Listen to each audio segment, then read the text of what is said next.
Hello students, good morning. Hope you are all doing good at your place. This is Dr. Mesh Sharma and welcome you all in this online class on consumer protection class 12. बच्चे पिछले video में हमने importance of consumer protection act के महत्व के ऊपर चर्चा की थी, डिस्कस किया था। इस वीडियो में हम कंज्यूमर प्रोटेक्शन एक्ट की विशेषताएं और इसके प्रावधानों के बारे में जानेंगे। उपभोक्ता संरक्षण, जैसा मैंने पिछले वीडियो में कहा था कि उपभोक्ताओं के हितों की रक्षा करना आज की आवश्यकता है, क्योंकि जो उपभोक्ता है वो बाजार के राजा हैं। To safeguard the interests of consumers is the need of the day as they are the king of the market.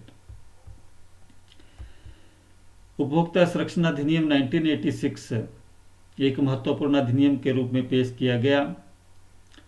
इस अधिनियम के अंतर्गत उपभोक्ता को संरक्षण प्रदान किया जाता है। यह अधिनियम दिसंबर 1986 में संसद द्वारा पेश किया गया और जुलाई 1987 को इसे पूरे भारतवर्ष में लागू कर दिया गया। उस समय J&K को इसमें सम्मिलित नहीं किया गया था इस प्रावधान के अंतर्गत। और इसके अंतर्गत केंद्र तथा राज्यों में उपभोक्ता संरक्षण परिषद कंज्यूमर प्रोटेक्शन काउंसिल स्थापित करने की व्यवस्था है। परिषद में सरकारी एवं गैर सरकारी दोनों प्रकार के सदस्य होते हैं और इन परिषदों का उद्देश्य उपभोक्ताओं के हितों की रक्षा करना होता है। और इस अधिनियम में उपभोक्ताओं के कुछ अधिकारों का उल्लेख किया गया है। उपभोक्ता को कौन कौन से अधिकार हैं, तो इसके जो features of consumer protection act 1986, number 1 है मदों का फैलाव, यानी कि कवरेज ऑफ आइटम्स। यह अधिनियम सभी वस्तुओं एवं सेवाओं पर लागू होता है जब तक कि किसी वस्तु अथवा सेवा को केंद्रीय सरकार द्वारा विशेष रूप से इस अधिनियम से मुक्त न कर दिया गया। क्षेत्र का फैलाव, कवरेज ऑफ सेक्टर्स। यह अधिनियम निजी, सार्वजनिक तथा सरकारी, कोऑपरेटिव सभी क्षेत्रों में लागू होता है।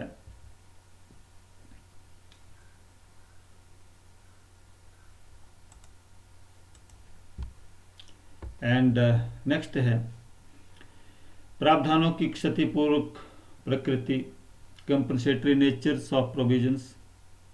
उपभोक्ताओं की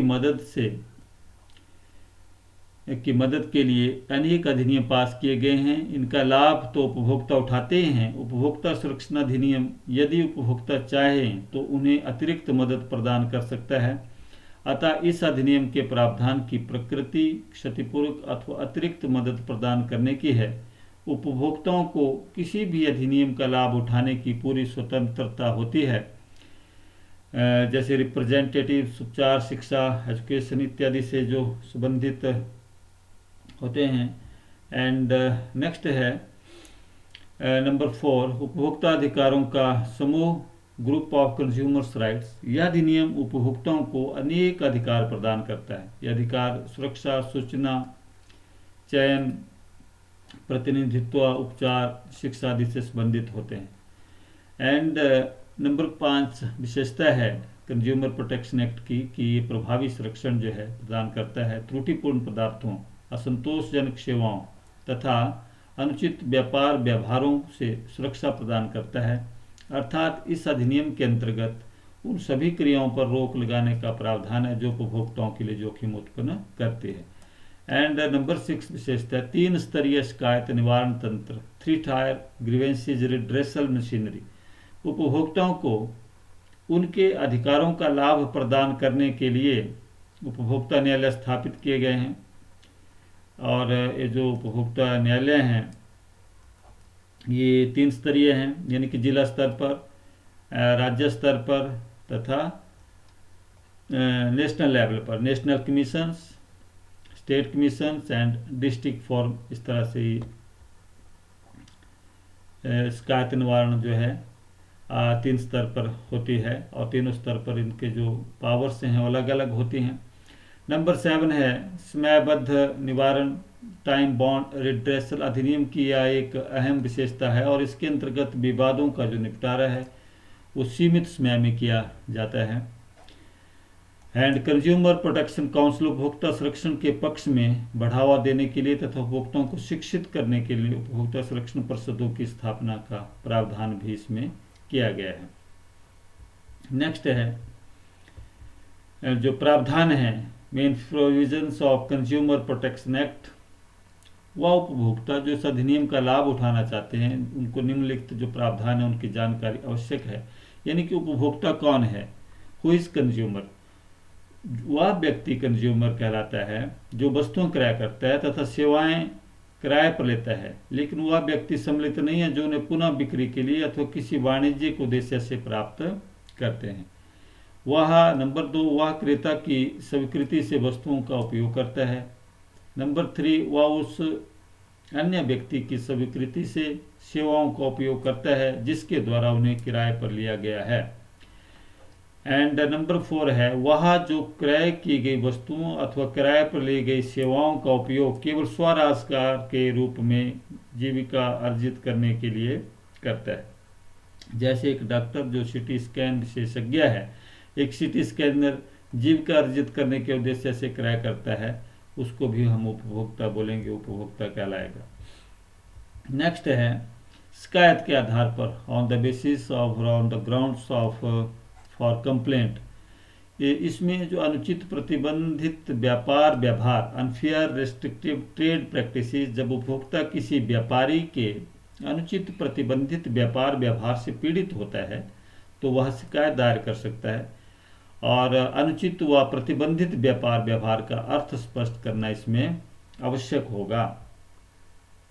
नेक्स्ट है जो अनुचित व्यापार व्यवहार क्या चीज़ है। अनुचित व्यवहार का अर्थ है कि एक लापरवाही द्वारा अत्यधिक लाभ अर्जित करने के लिए किसी त्रुटिपूर्ण विधि को अपनाना है, जैसे वस्तुओं सेवाओं के बारे में गलत जानकारी देना, गिफ्ट स्कीम जारी करना जबकि इसकी लागत को पहले ही मूल्य में जोड़ दिया जाता है, अथवा क्वालिटी को घटाना, निर्धारित प्रमापों का पालन ना करना, जमाखोरी करना, जैसे माल होने पर भी ग्राहक को माल बेचने से इनकार करना, ये सारे अनफेयर ट्रेड प्रैक्टिसेस के अंतर्गत आते हैं। एंड नंबर 2 प्रतिबंधित व्यापार व्यवहार, इसके अंतर्गत उपभोक्ता को शर्त सहित माल सेवा बेचने से, उदाहरण के लिए मान लीजिए कार विक्रेता द्वारा इस शर्त पर कार बेचना कि क्रेता कार किराया करने के साथ ही बीमा पॉलिसी भी लेगा। तो इस प्रकार गैस एजेंसी द्वारा गैस कनेक्शन देते समय चूल्हा भी खरीदने की शर्त लगाना प्रतिबंधित व्यापार व्यवहार का एक अच्छा उदाहरण है। आपने देखा होगा, आप गैस एजेंसी में जाते हैं और गैस कनेक्शन लेते हैं तो आपको वो कई बार बाध्य करते हैं कि आप इसके साथ चूल्हा भी खरीदें, तो आप इसकी जो है शिकायत दर्ज कर सकते हैं। आपको ये ज़रूरी नहीं है कि आप वहाँ से जो है गैस चूल्हा क्रय करें।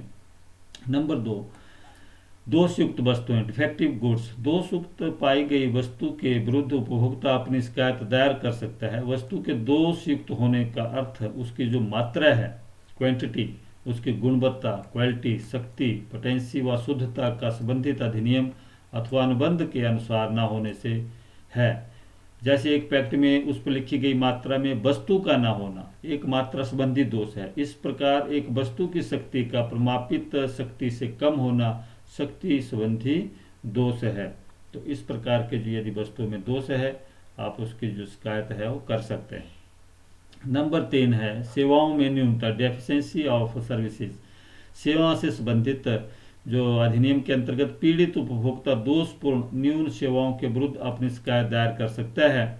और सेवाओं में न्यूनता के कुछ उदाहरण जैसे बैंक द्वारा ऋण प्रदान करने में अनावश्यक देरी, बीमा कंपनी द्वारा दावों को अंतिम रूप देने में अनावश्यक देरी, ट्रांसपोर्ट कंपनी द्वारा माल की स्पुर्दगी में अनावश्यक देरी, बिजली व टेलीफोन विभागों द्वारा गलत बिल देना, ये सभी जो है सेवाओं में यदि कोई कमी पाई जाती है आप उसके अगेंस्ट जो है कंज्यूमर प्रोटेक्शन एक्ट का सहारा जो है अपने ले सकते हैं। नंबर 4 है अधिक कीमत लेना, अधिक कीमत लेने के विरुद्ध उपभोक्ता अपनी शिकायत दायर कर सकता है। और अधिक कीमत का जो अर्थ है वस्तु के पैकेट पर लिखी गई कीमत वस्तु पर लिखी गई कीमत तथा किसी अधिनियम द्वारा निश्चित की गई कीमत। जैसे एक पुस्तक विक्रेता द्वारा एक पुस्तक के 200 रुपये लेना जबकि उस पर 150 लिखा है, यह वस्तु पर लिखी गई कीमत से अधिक कीमत लेने का केस है। एंड नंबर 5, जोखिमपूर्ण वस्तुओं की पूर्ति, सप्लाई ऑफ हैजर्ड्स गुड्स। जीवन के लिए जोखिमपूर्ण वस्तुओं को बिना संबंधित आवश्यक सूचनाओं, उनके उपयोग, कंटेंट्स व इफेक्ट्स के बेचने पर पीड़ित पक्षकार जो है वो शिकायत कर सकता है। और कुछ जोखिमपूर्ण वस्तुएं जैसे प्रेशर कुकर है, बिजली के यंत्र हैं, कुकिंग गैस है इत्यादि, इसके जो संबंधित जो जानकारी है इसके ऊपर, इसके यूज़ के बारे में, इसके प्रभाव के बारे में अवश्य लिखी हुई होनी चाहिए। एंड नेक्स्ट है 3 स्तरीय जो 3 टायर जुडिशियल जो मशीनरी है वो आयोग उपभोक्ता संरक्षण के माध्यम से उसके अंतर्गत दी गई है। और शिकायत निपटारा अवधि, शिकायत अतिशीघ्र निपटाने का प्रावधान किया गया है। सामान्य स्थिति में इस अवधि की अधिकतम सीमा 3 महीने है। यदि किसी विशेष स्थिति में वस्तु के टेस्ट आदि करने की जरूरत हो तो अधिकतम सीमा 5 महीने हो सकती है। एंड शिकायत कौन दायर कर सकता है, हु कैन फाइल कंप्लेंट। इस अधिनियम के अंतर्गत शिकायत निम्नलिखित लोगों के द्वारा दायर की जा सकती है। एक उपभोक्ता कर सकता है, और यदि उपभोक्ताओं के द्वारा कोई चयनित ऐसा कोई संघ है, ऑर्गेनाइजेशन है, या एक या अधिक उपभोक्ताओं द्वारा या केंद्र सरकार के द्वारा या राज्य सरकार के द्वारा जो है इस प्रकार की जो शिकायत है उसको दर्ज कर सकते हैं। तो शिकायत किसके विरुद्ध दर्ज की जा सकती है? उपभोक्ता संरक्षण अधिनियम 1986 के अंतर्गत शिकायत जो है हम निम्न के विरुद्ध दर्ज कर सकते हैं, जैसे विक्रेता के अगेंस्ट, निर्माता के अगेंस्ट, फॉर डिफेक्टिव गुड्स, यदि गुड्स जो है वो डिफेक्टिव है। और दोषपूर्ण वस्तुओं का जो अर्थ है वो इससे लिया जाता है कि जो उनकी मात्रा, गुणवत्ता और शक्ति और शुद्धता के अनुबंध के अनुसार ना होना। और सेवाओं में न्यूनता के लिए सेवा प्रदान करने वाला, सेवाओं में न्यूनता का जो अर्थ है, सेवा में न्यूनता का अर्थ उनमें अपूर्णता, शॉर्टकमिंग्स, गुणवत्ता और प्रकृति व प्रदान करने की ढंग जो है कि अपर्याप्तता से है। तो इस प्रकार भी यदि सर्विसेज में कमी है तो जो सर्विस प्रोवाइडर है उसके अगेंस्ट जो है शिकायत कंज्यूमर प्रोटेक्शन एक्ट 1986 के तहत की जा सकती है। एंड जो शिकायत की जो फीस है, प्रत्येक शिकायत के साथ निर्धारित फीस यदि कोई हो तो जमा करवाई जाती है। हालांकि न्यायालय फीस या किसी अन्य खर्चे का भुगतान नहीं करना होगा। तो नंबर 8, उपभोक्ताओं को उपलब्ध राहत। इसके अंतर्गत, अधिनियम के अंतर्गत उपभोक्ताओं को निम्नलिखित राहत उपलब्ध है, जैसे दोषों को दूर करना, रिमूवल ऑफ डिफेक्ट्स। प्रयोगशाला में उचित परीक्षण के बाद यदि यह सिद्ध हो जाए कि वस्तु दोषपूर्ण है तो उसके दोषों को दूर करने के आदेश संबंधित अधिकारी द्वारा दिए जा सकते हैं। एंड नेक्स्ट है वस्तुओं को बदलना, रिप्लेसमेंट ऑफ गुड्स। दोषपूर्ण वस्तुओं के स्थान पर उसी प्रकार की नई दोष मुक्त वस्तुएं देने के आदेश दिए जा सकते हैं। एंड कीमत की वापसी, रिफंड ऑफ प्राइस। शिकायतकर्ता द्वारा भुगतान की गई जो माल की कीमत है उसके पुनः लौटाने के आदेश दिए जा सकते हैं। एंड नेक्स्ट है क्षतिपूर्ति का भुगतान, अवार्ड ऑफ कंपनसेशन। यदि विक्रेता की लापरवाही के कारण उपभोक्ता को कोई शारीरिक अथवा अन्य क्षति हुई है हो तो उस हानि की क्षतिपूर्ति करवाई जा सकती है। एंड सेवा में कमी को दूर करना, removal of deficiency in services. यदि किसी सेवा में कोई कमी रही हो तो उस कमी को दूर करने के आदेश दिए जा सकते हैं। जैसे यदि बीमा कंपनी दावे को अंतिम रूप देने में अनावश्यक देरी करती है तो इस अधिनियम के अंतर्गत दावे को तुरंत फाइनल करने के आदेश जो हैं वो जारी किए जा सकते हैं। नेक्स्ट है अनुचित प्रतिबंधित व्यापार व्यवहार पर रोक। यदि अनुचित अथवा प्रतिबंधित व्यवहार के विरुद्ध कोई शिकायत की जाती है तो अधिनियम के अंतर्गत उस पर तुरंत प्रभाव से रोक लगाई जा सकती है। जैसे कोई गैस कंपनी गैस कनेक्शन के साथ उपभोक्ता को चूल्हा लेने के लिए बाध्य करती है तो इस प्रकार के प्रतिबंधित व्यापार व्यवहार पर तुरंत प्रभाव से रोक लगाई जाती है। एंड जोखिमपूर्ण वस्तुओं की बिक्री पर भी रोक जो है वो लगाई जा सकती है। नेक्स्ट है जोखिमपूर्ण वस्तुओं को बाजार से हटाना। जोखिमपूर्ण वस्तुओं के उपभोक्ताओं पर पड़ने वाले जो गंभीर विपरीत प्रभाव हैं उनको देखते हुए सरकार जो है या जो अपने कंज्यूमर प्रोटेक्शन एक्ट के तहत उनको जो है बाजार से बाहर किया जा सकता है।